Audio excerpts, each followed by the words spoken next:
वक्फ bill के खिलाफ मौलानाओं से लेकर तमाम विपक्षी नेताओं ने झूठ का जो जहर मुसलमानों के मन में बोया, भरा, उसका असर दिखने लगा। वक्फ बिल के विरोध के नाम पर देश में शाहीन बाग दोहराने का गेम शुरू हो चुका है। आज देश के कई शहरों में वक्फ बिल के खिलाफ मुसलमानों की भीड़ जुमे की नमाज के बाद सड़कों पर विरोध के लिए उतर आई। कोलकाता, अहमदाबाद, मुंबई, रुड़की, लुधियाना, कई शहरों में मुसलमानों ने प्रोटेस्ट किए। हर प्रोटेस्ट में मुसलमानों के मन में वक्फ को लेकर भरा गया जहर उबाले मार रहा था। पूरे हिंदुस्तान को आग लगा देने की बातें कही जा रही, मरने मारने तक की धमकियां दी जा रही। जुमे की नमाज के बाद पश्चिम बंगाल के कोलकाता में पार्क सर्कस क्रॉसिंग पर हजारों मुसलमानों की भीड़ सड़क पर जमा हो गई। भीड़ हाथों में वी रिजेक्ट वक्फ बिल लिखे पोस्टर लेकर नारेबाजी कर रही और इसी भीड़ में खड़े होकर मौलाना भड़काऊ बयानबाजी कर रहे थे। बीजेपी को कोस रहे थे, मोदी शाह को गाली दे रहे थे। आप सुनिए कैसे गृह मंत्री अमित शाह के खिलाफ मुसलमानों की भीड़ ने नारेबाजी की है या उनसे करवाई गई।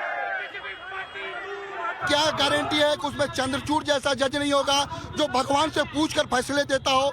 देश में दस्तूर मौजूद है, आप भगवान से पूछकर फैसले दीजिएगा। जो कानून हमारा जो है उस पर जो तरमीम की गई है, ये तरमीम जो हमारा ये जो है शरीयत के खिलाफ है, हम इसको नहीं मानते। ये याद रहे, फिरौन नहीं रहा ये मोदी।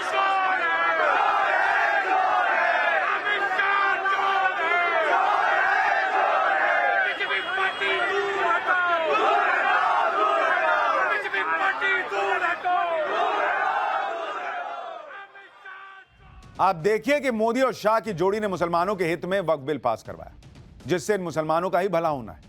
लेकिन वक्फ बिल को लेकर इतना झूठ फैलाया जा चुका है कि कोलकाता में मुसलमानों ने पीएम मोदी का पुतला जला दिया। कैसे हजारों मुसलमानों की भीड़ पीएम मोदी के पुतले को फूंक देने पर उतारू थी, उसकी तस्वीरें देखें। कोलकाता में हुए इस विरोध प्रदर्शन में देश की कानून व्यवस्था को कैसे चुनौती दी गई और मोदी शाह को क्या धमकियां दी गई, आप सुनेंगे तो माथा पीट लेंगे। सुनिए। क्या गारंटी है कि उसमें चंद्रचूड़ जैसा जज नहीं होगा जो भगवान से पूछकर फैसले देता हो। देश में दस्तूर मौजूद है, आप भगवान से पूछकर फैसले दीजिएगा। जो कानून हमारा जो है उस पर जो तरमीम की गई है, ये तरमीम जो हमारा ये जो है शरीयत के खिलाफ है, हम इसको नहीं मानते।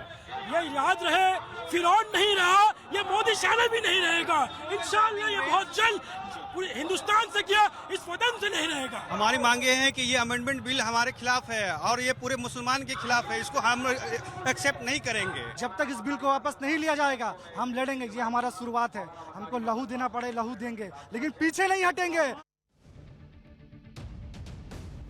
लहू देने की बातें हो रही हैं भाई, ये नतीजा है वक्फ बिल पर फैलाए गए झूठ का, जिसका मकसद मोदी सरकार के खिलाफ देश के मुसलमानों में जहर भरना। इसका असर देखिए कि वक्फ बिल के विरोध में जैसी भड़काऊ बयानबाजी अब तक मुल्ला मौलाना ओवैसी जैसे नेता कर रहे थे, वही भाषा प्रदर्शनकारी मुसलमान बोल रहे।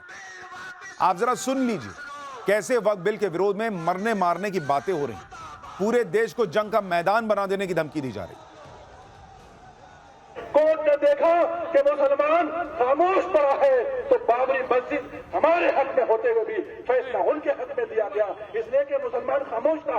अगर मुसलमान इसी तरह हंगामा कर रहा होता, अगर मुसलमान सड़कों पर उतरा हुआ होता, तो जिस केस में सारे सबूत मुसलमानों के हक में थे, उसके फैसले कभी भी उनके हक में नहीं जाता। इसलिए मेरे भाइयों, ये थोड़े बहुत 150 लोगों के जमा होने का मामला नहीं है, इसके लिए लाखों लोगों को सड़क पर उतरना होगा। बंगाल इस बिल को रिजेक्ट कर रहा है, इससे बड़ा आंदोलन होगा, इससे बड़ा मजमा होगा। आप लोग तैयार हैं इसके लिए? क्या आप लोग इस बिल को रिजेक्ट कर रहे हैं? लड़ाई किनारे से नहीं लड़ी जाती, लड़ाई मैदान में आकर लड़ी जाती है। पूरे कलकत्ता को नहीं, अब दिल्ली को बंद जाम करने का इंशाअल्लाह इरादा रखते हैं। हम खून बहाने के लिए तैयार हैं, हम कुर्बानी देने के लिए तैयार हैं, मगर हम इस कानून को हरगिज नहीं मानेंगे।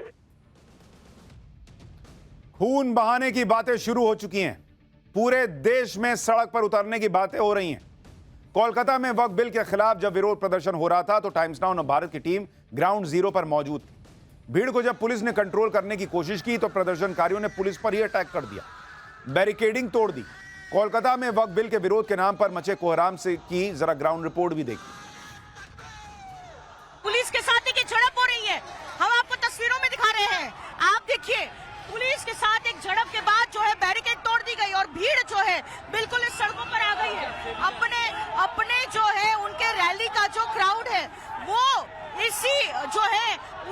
से निकल गए हैं और आप देखिए तस्वीरों में किस तरह से वो मेन रास्ते पर आ गए। आप देखिए पुलिस की तरफ से जो है कहा जा रहा था, आप देखिए यहाँ पर सारे लोग जो है वो निकल गए हैं और इस गाड़ी को किस तरह से रोकने की भी कोशिश की और फिलहाल जो है उनको वहां से निकाला जा रहा है। और ये सब कुछ हो रहा है पुलिस की मौजूदगी के बीच में। आपने देखा किस तरह से जो बैरिकेड लगाए गए थे इस विरोध के लिए, उस बैरिकेड को जो है ब्रीच कर तोड़कर जो है लोग बाहर निकले हैं। दरअसल ये मैसेजिंग है कि भाई पुलिस भी हमको रोक नहीं पाएगी। आप देखिए कि वक्फ बिल के विरोध में यह मुस्लिम भीड़ तब भड़की हुई है जब संसद में अल्पसंख्यक मंत्री से लेकर खुद गृह मंत्री ने बार बार भरोसा दिया है कि बिल ना तो मुसलमानों के खिलाफ है, ना धार्मिक मामलों में कोई दखल है। यहां तक कि वक्फ बिल पास होने के बाद पीएम मोदी ने भी अपने सोशल मीडिया पोस्ट में यह साफ साफ बताया कि क्यों उनकी सरकार यह बिल लेकर आई। पीएम मोदी ने कहा कि वक्फ बिल संसद में पारित होना देश के लिए एक ऐतिहासिक क्षण है। यह विशेष रूप से उन लोगों के लिए फायदेमंद होगा जो लंबे समय से हाशिए पर रहे हैं, जिनकी आवाज अनसुनी रही है और जिन्हें अवसरों से वंचित रहना पड़ा। पीएम मोदी ने आगे कहा कि दशकों से वक्फ व्यवस्था में पारदर्शिता और जवाबदेही की कमी नजर आ रही है। इससे मुख्य रूप से हमारी मुस्लिम माताओं, बहनों, गरीब और पसमानदा मुसलमान भाई बहनों के हितों को बहुत नुकसान हो रहा था। अब संसद द्वारा पारित विधेयक पारदर्शिता को बढ़ाने के साथ साथ लोगों के अधिकारों की रक्षा में भी मददगार बनेगा। देश के हर नागरिक की गरिमा को प्राथमिकता मिले, इसके लिए हम संकल्पबद्ध हैं। यानी पीएम मोदी ने साफ बताया कि वक्फ से जुड़े पुराने बिल में वक्फ संपत्तियों को लेकर न पारदर्शिता थी, न जवाबदेही और न ही इसका फायदा गरीब मुसलमानों तक पहुंच रहा था। इसलिए यह बिल लाया गया। प्रधानमंत्री मोदी के भरोसे के बाद भी मुसलमानों को भड़काने का काम चल रहा है। आप सुनिए, जुमे की नमाज के बाद सड़क पर उतरी भीड़ यहां तक कह रही है कि हम इस कानून को नहीं मानेंगे, लेकिन अमित शाह भी संसद में कह चुके हैं कि कानून तो मानना पड़ेगा बॉस। शरीयत के खिलाफ है, हम इसको नहीं मानते। कलकत्ता इस बिल को रिजेक्ट कर रहा है, वेस्ट बंगाल इस बिल को रिजेक्ट कर रहा है। हम इस बिल को नहीं मानते। पास होने से कुछ नहीं होगा, हम इसको एक्सेप्ट नहीं करेंगे।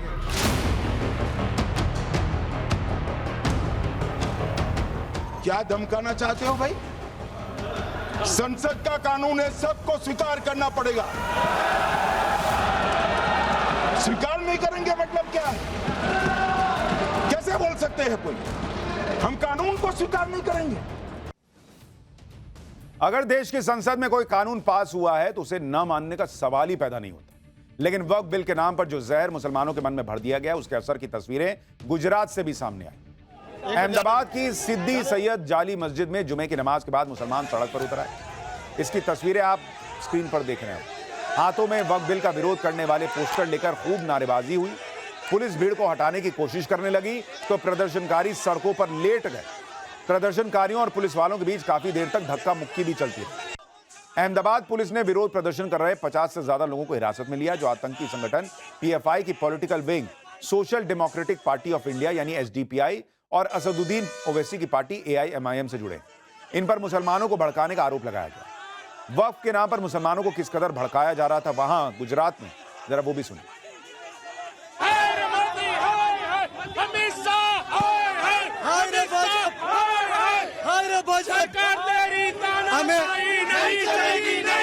रात को 2 बजे पास करा, क्यों सबके सामने पास करना था? तुम्हारे दिल में बेईमानी है, गद्दारी है, तुमने बिल पास करा। हमारा बिल पास हमको वापस दो, हमने तो मारे गए मरे खून दे जा देंगे, हम नहीं जाने देंगे। हमारे को वापस दो, हमारी खून दे जाए जान दे देंगे।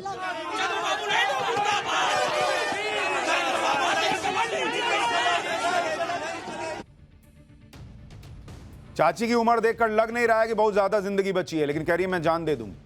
कह रही है रात में 2 बजे बिल क्यों पास कराया? तुम्हारे मन में खोट थी? अरे भाई, रात में 2 बजे इसलिए पास हुआ कि लोग कह रहे थे कि और बोलना है, और बोलना है, मोदी बोलने नहीं देते, मोदी बोलने नहीं देते। तो उन्होंने कहा बोलो, जिसको जितना बोलना है बोलो। तो बज गए रात के 2 और सबके सामने हुआ है भाई। ऐसा थोड़ी कि कोने में खोपचे में ले जाके पास करा लिया। मुंबई में भी वक्फ बिल के खिलाफ प्रोटेस्ट हुआ। वहां कई मस्जिदों ने मुसलमानों के वक्फ बिल के विरोध में काली पट्टी बांधकर नमाज पढ़ी। मुंबई के मुसलमान भी कह रहे हैं कि वक्फ बिल को नहीं मानते। सुनिए जरा इन लोगों को भी। करेंगे, जो बोलेंगे हम उसके लिए तैयार है, मरने मारने के लिए भी तैयार है। अगर हमारे अकाबिर बोलते हैं कि भाई अगर विरोध प्रदर्शन तो हम लोग रोड पे मार, लेकिन इस बात पे मरने मारने की बात क्यों? नहीं मरने मारने की बात अपने आप को भाई हम तो क्यों, लेकिन अपने आप को भी क्यों? अरे भाई हमारा फंडामेंटल राइट है हमारा। ये जो हालात है मुल्क में, जो नफरत का माहौल है, आप दिल में कुछ रख के जाहिर कुछ करें, तो जाहिर सी बात तो ये तो नहीं होना चाहिए। ये काला कानून लाया गया है जो मुसलमानों को अपाहिज और लूला लंगड़ा बनाने के लिए।